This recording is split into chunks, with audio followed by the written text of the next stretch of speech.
and welcome to this podcast about the Torch Theatre Milford Haven. In this episode, we talk about the power of transformation of the Torch itself and the theatrical experience of young people via Torch activity and of volunteers. So from November 2006 to March 2008, the Torch closed for refurbishment and indeed transformation, financed considerably by a lottery grant with support from the Arts Council and some from Pembrokeshire Council. This transformation involved creation of the studio theatre, new cafe and bar area, and creation of an art gallery, as well as making the whole place much more accessible. This made a huge difference, and here's Pete's take on it. And so I came back in '98 as the artistic director, and it was funny, having said that the theatre back in '77 was a bit rough looking when we first arrived. It was then again when I came back in '98, and I realised that this wasn't about arriving at a theatre and directing a few plays. It was really having to do a massive refurbishment of the whole building, because it, in many ways, it wasn't fit for purpose. You could get on with it, but in a modern day theatre, as we were moving, new technologies and all that, it really needed an uplift. So that was. I still think that was probably the main thing I've done. However many productions I've done, and however good or bad they were, it's really the building, I think, is the legacy of mine. What's interesting is Pete's long-term view and this vision. Well, initially, I didn't even move my family here because I thought it may not work out. And then when we did all move down a year later, then we only rented a house for a year in case it didn't work out. But then after 2 years, I thought, yeah, it's going to be okay. But I didn't anticipate 25 years. But once we started on the redevelopment, that took years to get the money together, then years to get the work done. And then after that, you think, well, now I've done it all, I'd like to play in it, you know. So I think I did realise after a few years that this was going to be a long-term thing. And the other, I think most artistic directors before me had only stayed for 6 years, and 6 years would certainly not been long enough to redevelop it. So, and that was fine by me, because I was never one of these directors who was ambitious in terms of using the Torch as a stepping stone to go and direct in a bigger theatre in a city or whatever. That wasn't what it was about for me. You know, I just enjoyed being in the rehearsal room with the actors and then getting the work up on stage. So it wasn't a big sacrifice to commit to being here for all that time. And after a couple of years, my children were loving it down here, loving being in school. And I was brought up in Pembroke, so, the benefits that I enjoyed as a child, they were reaping, and as a family, we loved it. But it wasn't all plain sailing. Tim Arthur thinks that redevelopment was hugely significant too. And even on opening night, we had buckets, didn't we? Do you remember the buckets? Because it happened to be raining. The reopening night, there were buckets everywhere catching the drips because they'd had trouble joining the two halves of the buildings together. But do you think it was a good thing to do the redevelopment? Do you think it was important? Oh, yeah. Oh, massively important. It's now a hub, whereas before it was just a stage. So now we can put things in that are just the right thing for the studio. And the studio is what used to be the youth club. Yeah. Pete remembers the reopening as hugely important. I think the reopening of the building was a highlight, albeit it's probably the most stressful period.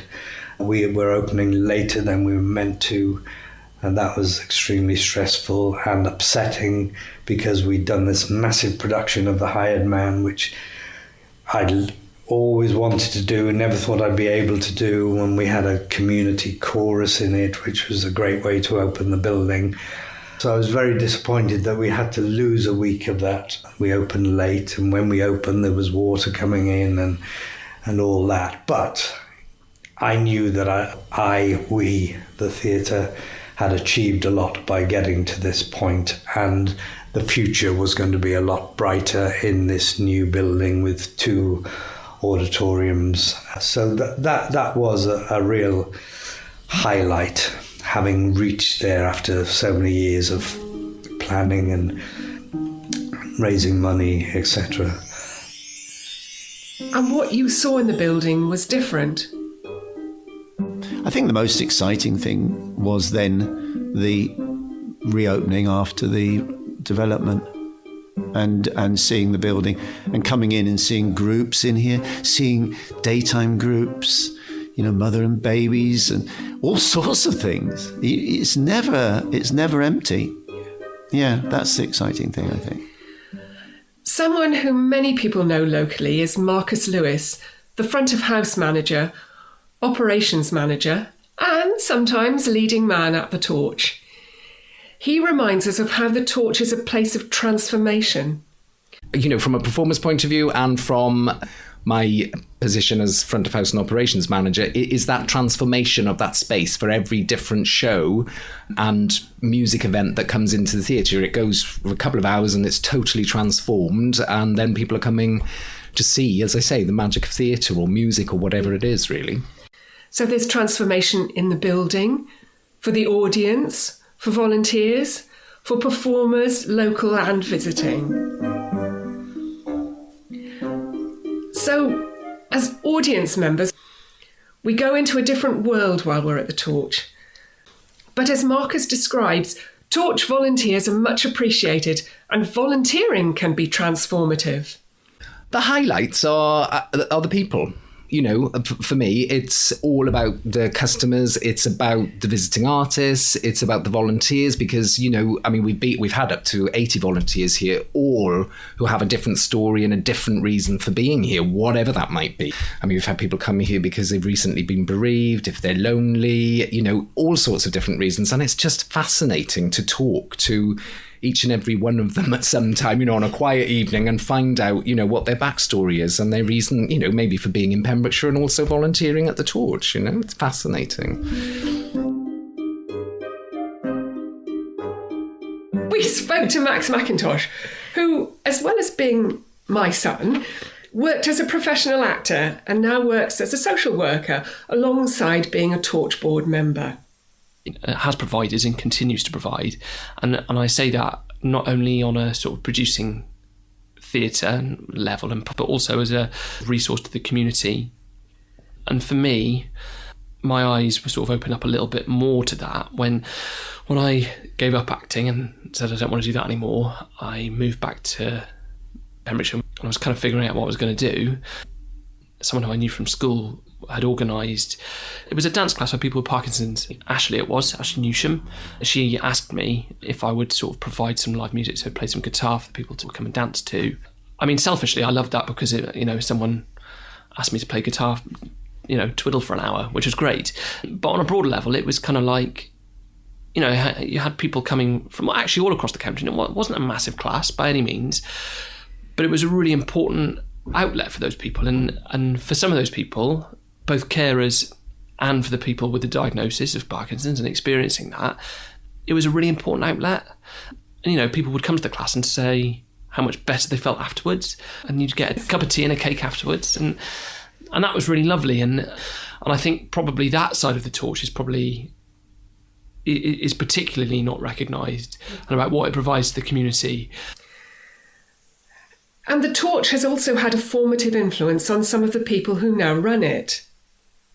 When I came for my interviews for the role, and we had to wander around, I was there, kind of stood in the studio trying to imagine where I would have been doing my gradings, or where I would have been up on the mezzanine watching videos of Disney's Robin Hood, etc.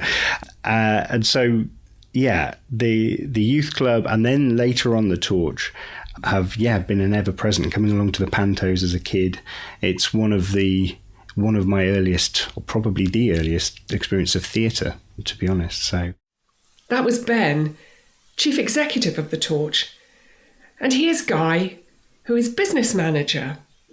When I was doing I think it was my O-levels at the time, could have been A-levels, I came to see Macbeth here, and that was quite an incredible experience for me as a teenager.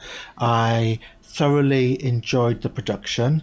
It made me interested in actually studying Shakespeare more in school, which has now turned out to be a lifelong passion of Shakespeare. So I would always try to see anything Shakespearean at the Torch, be that a live production, a live broadcast, and then also that passion running to go into Stratford-upon-Avon and the Globe to see productions there too. And the Shakespeare Festival still continues to this day. Janine programmes the Torch now, but is also an actress. Well, I mean, I first came here at the youth theatre when Andy Greenhouse was running it many years ago. I don't even know how many years ago that is now. I did performances here then, which was wonderful. I trained as an actress, went off and trained as an actress, and came back, as a lot of folk do, come back to Pembrokeshire. It has that draw. I started working on doing some front of house at the Torch. But after graduating, I had my first professional roles here. Yasemin Ozadmir and Samuel Freeman are young professional actors who've both appeared at the Torch after being in the youth theatre. My name is Yasemin Ozadmir, and I used to go to the Torch Youth Theatre when I was in secondary school, and I just played Roxana in Angel by Henry Naylor. Vivid memories of the Torch. One of my first memories of actually going to the theatre was going to see The Christmas Cuckoo when I was very, very small. And I remember being absolutely traumatised at the thought of the cuckoo being captured and cooked into a pie. So that was my first memory of the Torch. But I had a really wonderful time at youth theatre, and it just really built my confidence, I think, at a time when you're a teenager, kind of your confidence is kind of everywhere. So it just really boosted my confidence to also try and pursue acting in a professional sense. I also went to the Torch Youth Theatre. I attended their summer schools. I did 2 years with them. And it was great because I think I received really good vocational training when I was still quite young. You know, we were going into rehearsals every day. We had call times. We were going into the theatre, and we had tech and we had costume fittings. And the way that the youth theatre during the summer shows ran really reflected, I think, real professional practice. It was treated like a show. It was on, it was on the programming for the Torch Theatre. It was one of the shows that they were doing. They were definitely productions that made me really enjoy theatre and really think about how it was something that I wanted to do.